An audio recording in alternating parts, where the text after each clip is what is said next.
Selamat berjumpa lagi dengan saya di channel ini. Terima kasih buat Anda semua yang sudah subscribe di channel ini dan setia dengan video-video dari saya. Dan pada kesempatan ini saya juga ingin memposting tentang kesaksian daripada seorang wanita yang begitu dia diubahkan oleh Tuhan. Ada satu proses dalam kehidupannya sehingga dia bisa mengalami Tuhan dan menyerahkan hidup buat Tuhan.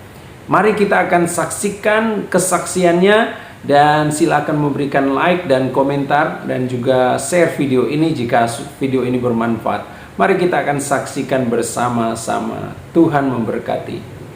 Pada malam hari ini aku ingin cerita tentang kesaksian aku. Kenapa sih kok aku bisa ikut Tuhan Yesus? Alasannya apa? Terus apa yang membuat kamu sangat yakin dengan Tuhan Yesus? Yang pertama, kenapa aku ikut Tuhan? Karena aku sudah tahu jalan dan kebenaran itu hanya milik Tuhan Yesus. Selain itu, bukan jalan kebenaran. Karena Tuhanlah juru selamat aku dan semua yang mempercayai Dia.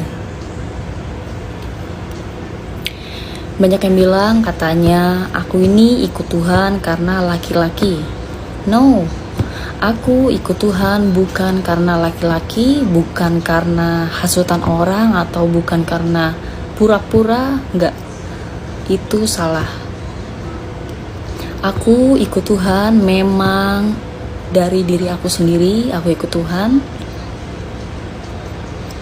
dan lebih tepatnya semua karena kasih karunia Tuhan yang Tuhan berikan kepada aku.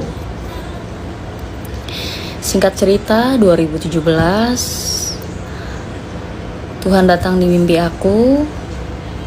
Di saat itu aku masuk ke suatu ruangan yang begitu gelap. Aku melihat sosok cahaya dan berjubah warna putih, membawa buku merah. Bukunya itu seperti ini.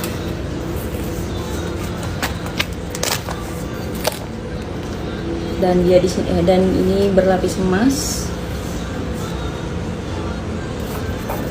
Di situ orang yang berjubah putih itu mengatakan, namamu sudah ada dalam buku ini, Roh Kudus. Nggak lama aku berterima kasih kepada Tuhan Yesus. Terima kasih Tuhan Yesus. Dan setelah itu aku bangun. Aku pun berpikir, kok bisa ya aku mimpi seperti itu? Padahal kan aku ini Islam. Guys, nggak cukup, lanjut part 2. Kita lanjut ya, yang cerita yang kemarin. Itu saya baru pertama kali dimimpiin dengan Tuhan Yesus. Saya pun heran, kok bisa ya saya dimimpiin dengan Tuhannya orang Kristen, sedangkan saya ini kan Islam. Dari situ saya kepikiran, terus besoknya saya carilah lagu rohani di YouTube. Saya dengerin lagu rohani, kok rasanya kayak tenang hati saya, kayak gak ada beban. Setelah itu saya gak sengaja lihat komen tentang Tritunggal, yaitu Bapa, Putra, dan Roh Kudus. Saya makin tertarik dengan kekristenan. Besoknya saya download Alkitab di HP. Saya baca kitab Kejadian, awal mula bumi sebelum dijadikan dan roh Allah masih melayang-layang. Dari situ saya makin tertarik dengan kekristenan. Tapi yang saya heran, kenapa setiap saya sholat, lalu saya berdoa, saya rasa kok Tuhan saya itu seperti jauh sekali, sangat jauh. Itu yang saya rasa.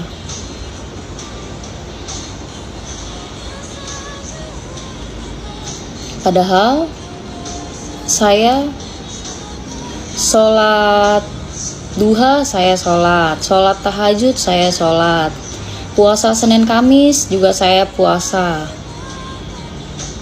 Tapi setiap saya ada masalah, saya berdoa, saya rasa Tuhan saya itu terlalu jauh. Jadi mimpi aku ini yang ketiga, yang menurut aku mungkin aku nggak bisa lupa. Di mimpi aku lagi jalan ke atas bukit dan di bawahnya itu sedang ada bencana hebat. Aku pun nggak tahu, mungkin kayak bencana tsunami gitu ya, dan gempa. Orang-orang pun banyak yang lari. Setelah aku naik ke bukit, aku menoleh ke atas dan melihat lengan aku yang ini seperti ada bercak darah. Bercaknya itu nggak banyak, cuma kayak titik-titik gitu. Nggak lama aku bilang, oh, terima kasih Tuhan Yesus.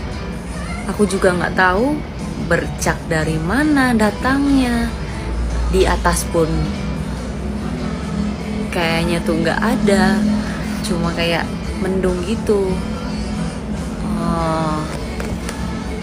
Terus setelah itu aku bangun dan aku berpikir, kok bisa ya ini Tuhan yang orang Kristen datang terus di mimpi. Secara aku ini sangat berkeras hati untuk menerima bahwa Tuhan Yesus itu adalah Tuhan yang sesungguhnya. Aku pun tidak percaya dan sangat tidak percaya. Tapi mungkin Tuhan punya rencana lain, punya cara lain, dan mimpinya itu bukan satu kali atau dua kali saja, tapi sering banget sampai tidak terhitung. Kayak contohnya tiap minggu itu 3 kali bisa mimpi. Dari mimpi aku puji-pujian, aku datang ke gereja, terus aku mengucap syukur, Tuhan Yesus, terima kasih. Jadi aku itu dimimpiin lagi nih. Mimpinya cuma singkat, cuma menurut aku ini sangat berarti banget. Aku melihat awan putih dan aku melihat tangan memberikan kalung salib. Aku pun gak tahu siapa yang kasih. Tiba-tiba aku berada dalam awan, terus aku dikasih kalung salib. Setelah itu aku bangun lagi dan aku makin heran, kok bisa lagi mimpi. Mungkin usut punya usut, aku masih penasaran nih.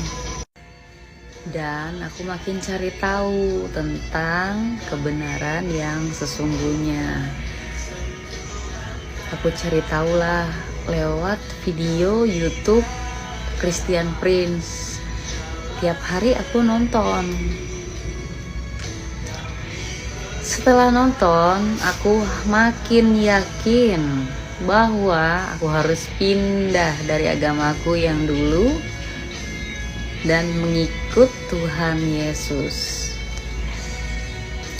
Karena aku benar-benar cari perbedaan dari agamaku yang dulu dengan agamaku yang sekarang. Aku merasakan sangat beda.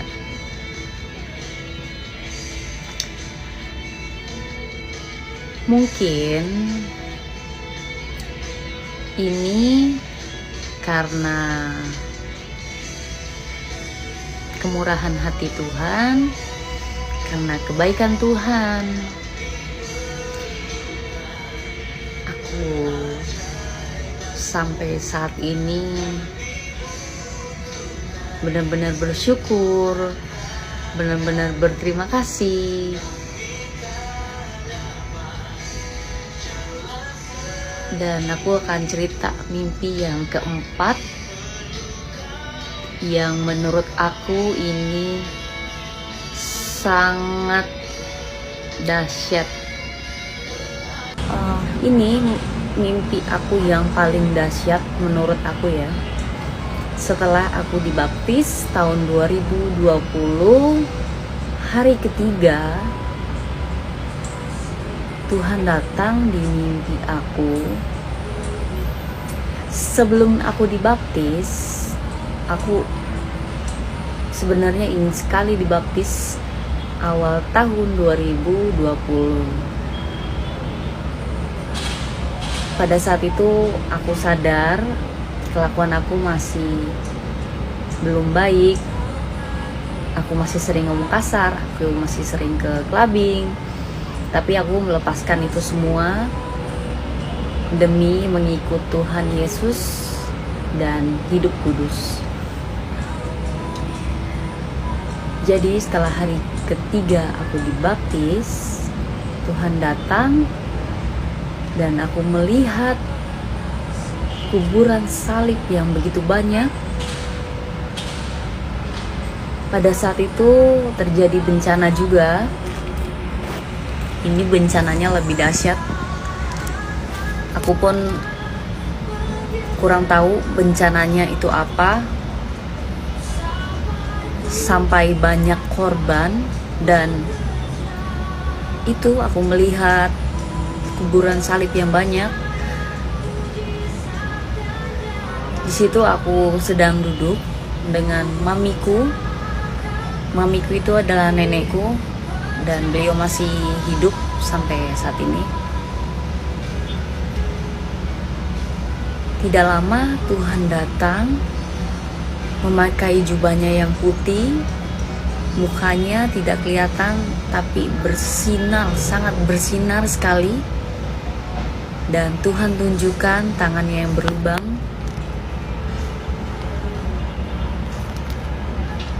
Tuhan memberi pesan, aku akan datang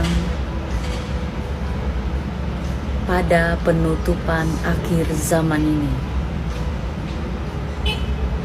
Jujur, aku shock, aku merinding, dan aku sangat kaget. Masalahnya itu, aku setelah 3 hari dibaptis, aku dimimpikan seperti itu. Sampai saat ini pun aku masih shock banget, dan wah, kok bisa ya? Oke, demikian video kesaksiannya, dan biarlah kesaksian ini bisa memberkati kita semua dalam kita mengiring Tuhan Yesus. Ayo kita tetap setia dalam mengiring Tuhan Yesus, karena akhir-akhir ini Tuhan sedang menguji iman kita, dan Tuhan sedang memproses kehidupan kita. Apakah kita tetap mau mencintai Dia, ataukah kita akan meninggalkan Dia? Mari kita terus akan menjaga iman kita. Di dalam kehidupan ini, apapun yang terjadi, kita tetap setia kepada Dia. Tuhan memberkati.